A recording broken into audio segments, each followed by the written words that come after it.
I'm pleased to welcome you to the Talent Management course. And today's first lesson is about creating a talent organization. And the first topic we'll cover today is talent attraction. Why do we need to study HRM talent management? Talent management is more than just HR, more than classic recruiting, onboarding, and so on. It's primarily about building a system. System is the key word, which attracts, motivates, and retains, at the very least, the most talented employees in the company. And it's about how we create a winning team in the company. That's what talent management is all about.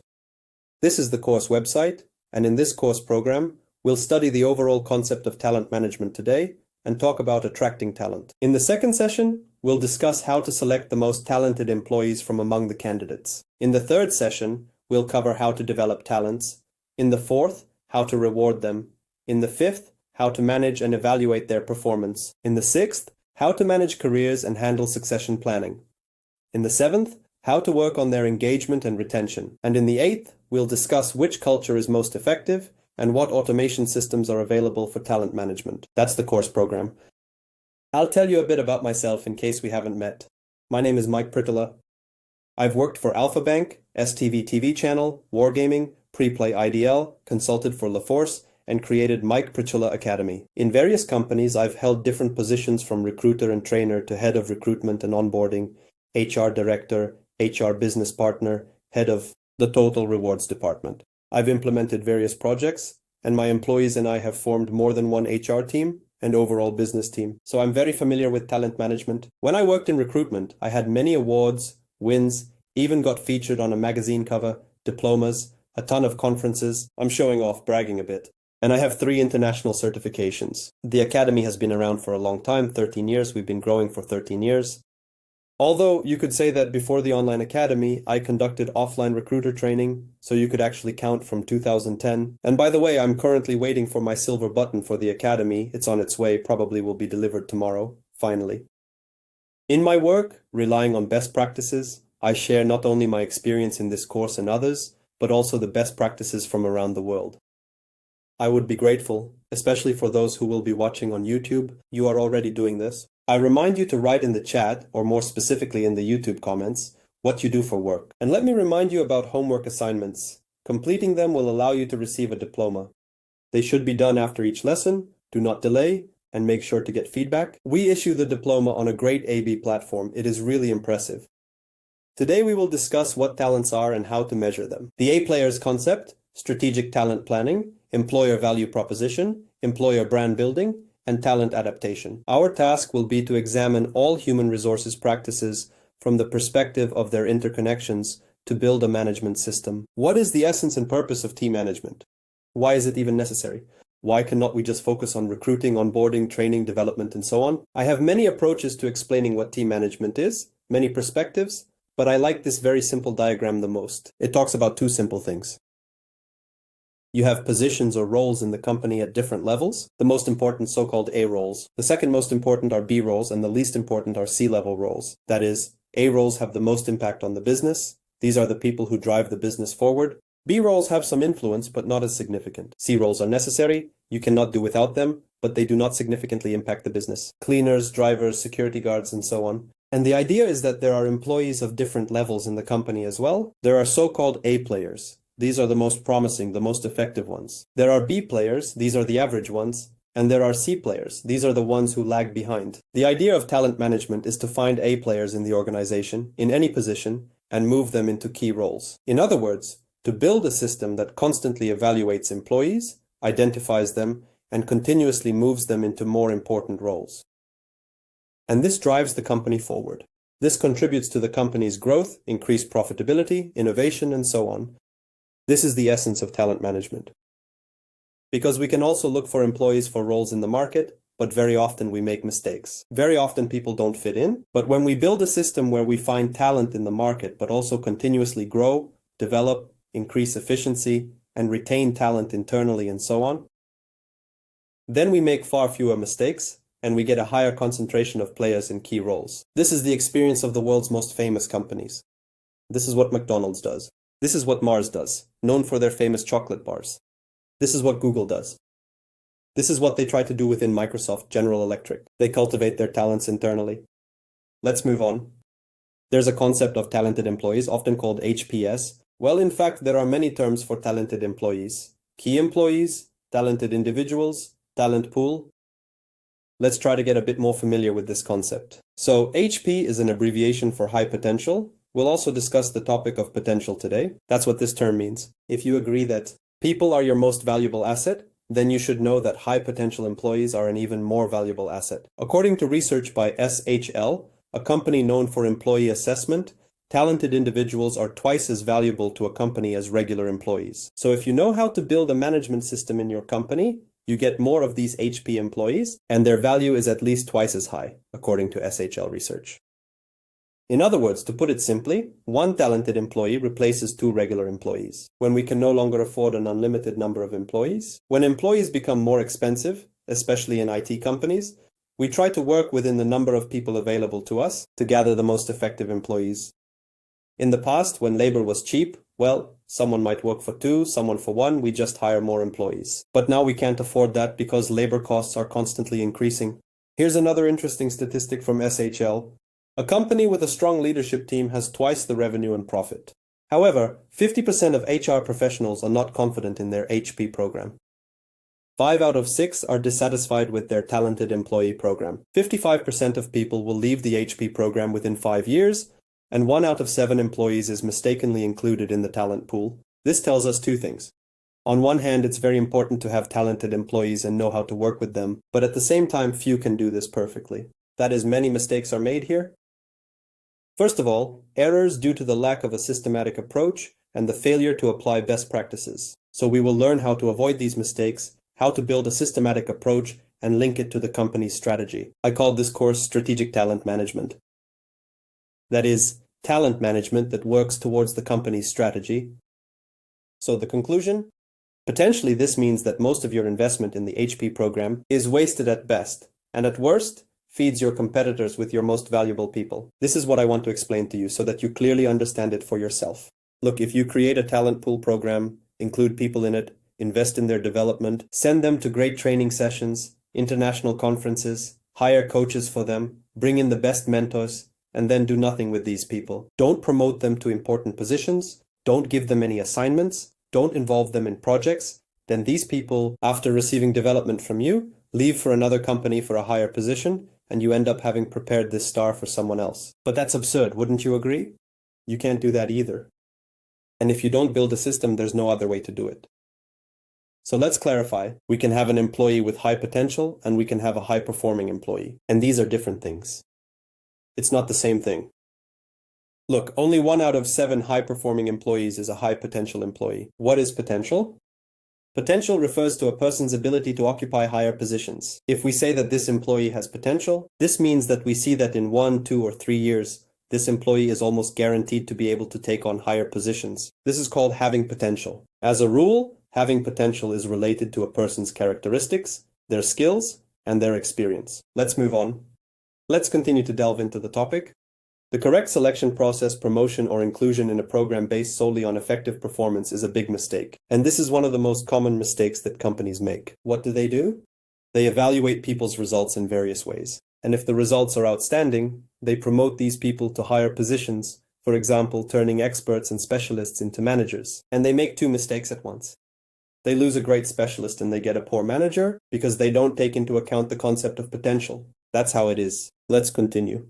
Who are these potential employees? In this field, the most serious research was conducted by the company SAL, and they came up with a model where the highest potential employees are considered to be those who possess 3 components simultaneously. If it's 2 components or even just 1 component, it's not enough for an employee to be considered high potential, only all 3 at once.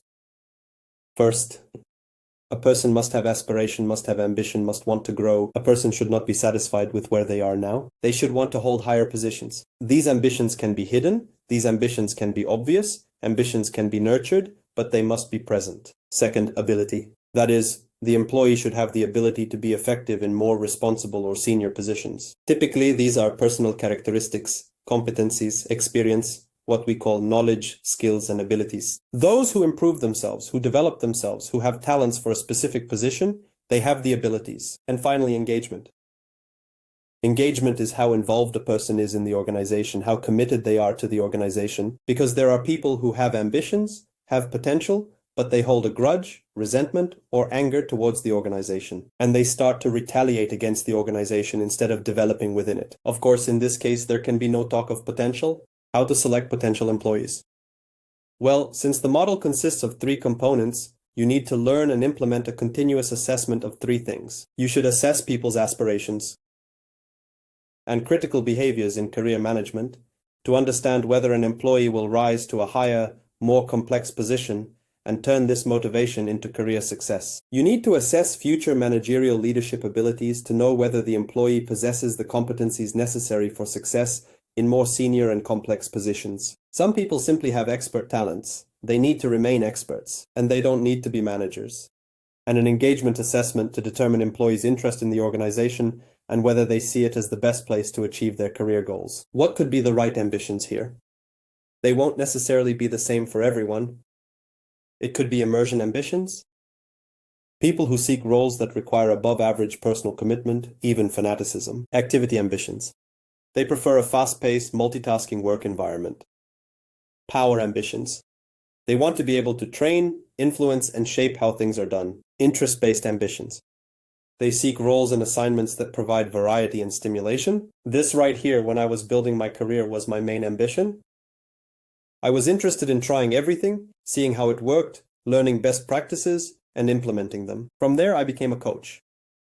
Flexibility ambitions. They seek working conditions that would allow them to work more flexibly. Autonomy ambitions. They are attracted to roles that allow them to fulfill their responsibilities independently. This is not an exhaustive list of ambitions. People can have different ambitions. These are just examples. But it's important to understand what they can be. Required behavior. What is it? Taking initiative and accepting responsibility. They are willing to take calculated risks, to seize opportunities, and assume positions of responsibility through which they can coordinate and influence project tasks and goals. And achieving goals and striving for self-development. They achieve results and are willing to invest in their personal development. It's believed that motivation plus the right behavior leads to a 10-fold increase in the chances of success in a new role. Because if there's only one of these factors, the odds are much lower. What is ability if we consider the position of a leader, the position of a manager? It can be developing a compelling vision based on clear and critical thinking, as well as articulating and communicating goals that motivate others and provide direction, communicating, effectively supporting others through changes, and it's called getting things done and achieving conscious goals and objectives. In other words, it's the presence of these abilities in a person in the form of competencies, talents, and personality traits. So they can be assessed in different ways. They can be assessed using Hogan. They can be assessed using Gallup. They can be assessed in some other way. SHL has similar tests. Engaged. It's needed to predict whether an employee will stay with the company. According to research, again, it shows that engaged employees are twice as likely to stay with the company as disengaged ones. Therefore, investing in the development of disengaged employees is like training people for your competitors, which is definitely not what we want. Strategic talent planning. What is it? Strategic talent planning refers to the process in which a company first develops its business strategy. That's one thing. Basically, a company without a business strategy is incapable of strategic planning and talent management. So strategy is very important because it answers the most crucial question. What kind of people do we need to implement this strategy? Any strategy that a company develops requires the company to have certain capabilities. A company's capabilities are referred to as its characteristics or strengths. There are human abilities. If you say I'm a capable student, it means I have the ability to learn. If we say that a company has the ability to develop, it means that this company can learn new approaches, new processes, new competencies, thanks to how everything is organized internally, thanks to processes, people, culture, and so on. And if we take the capabilities of the company that are needed to achieve the strategy, then the management system should be built in such a way as to form the right capabilities of the company to achieve the strategy. For example, talent acquisition must be aligned with the kind of talent the company needs for a successful strategy. Compensation, development, performance management, and selection for promotion should all be aligned with the required capabilities. The next point is important to understand. I've already mentioned this word several times today. In talent management, we use the concept of competency, skill competencies. We need to clearly understand, clarify, and start using the concepts of hard skills and soft skills in our work. Hard skills are professional and technical knowledge specific to a particular position. Soft skills are how we manage people, tasks, ourselves, and relationships with others. These are what we call soft and hard skills. Why are both important to us?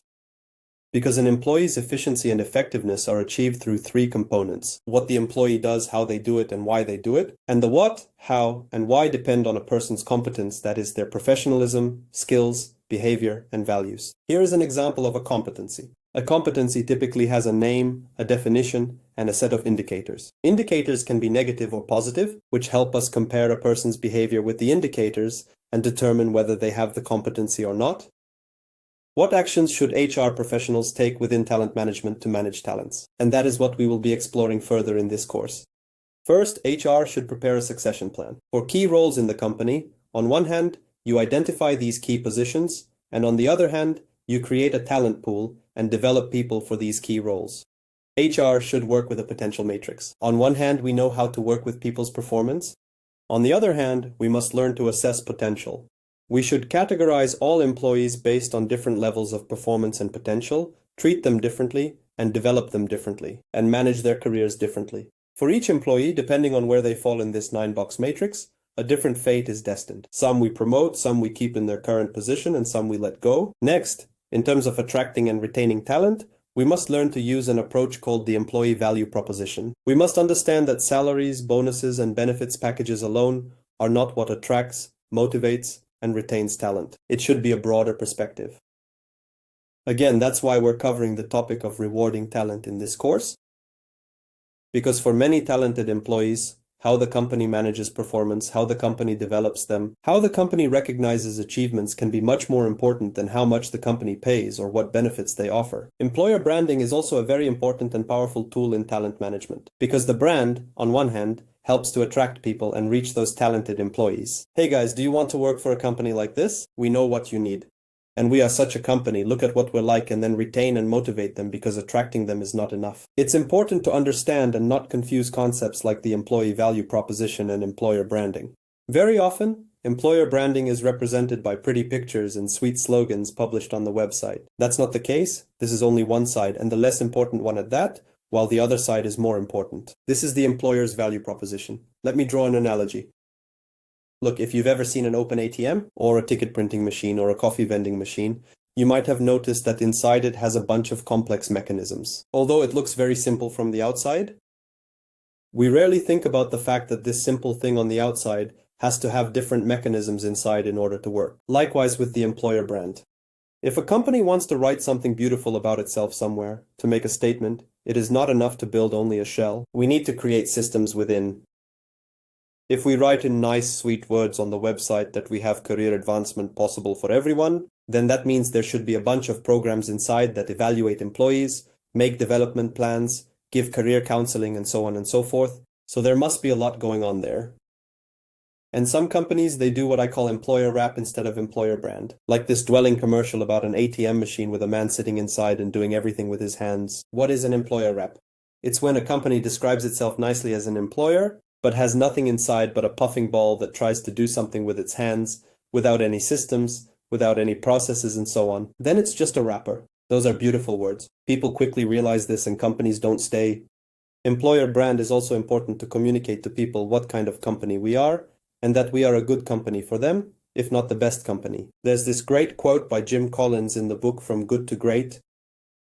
He said company leaders who have gone from good to great start by taking their bus of the right people. To continue this analogy, depending on what kind of bus we build, in our case it is what kind of company we build, this company will be hiring different employees. And here it is important to understand what kind of company we are creating, and for what kind of employees to make it attractive to them. Employer brand. This task too, among many different buses, allows us to build one that will attract the kind of people we need to make our strategy successful. Therefore, good employer brand management, it links employer brand efforts to the strategic goals of the company, answering the question of what kind of employees are needed to accomplish those goals and what those employees want. Talent adaptation is also an important system and part of team management. There is research here too. There is an evidence-based model from an organization with HRM that says what talent adaptation consists of and what components, what tools, and what activities. This is a good example of how all talent management is built on research on the one hand and best practices and processes on the other. By learning all of these best practices and processes and simply integrating them into your work, you will create a team management system. For example, when I worked at Preply, I worked there for 1 year. It was a startup at the time, and during this year I just built a management system, namely recruitment, adaptation, performance management, evaluation, culture, career planning in part, for those departments where there were at least a few people with similar positions, rewards, and it has allowed the company to attract talent all the time. We quickly grew from 50 people to 100 and something. The company is now successfully growing. I put in automation systems, recruiting systems. We tried it first, then we switched to Lion and so on. Levels of talent management in an organization.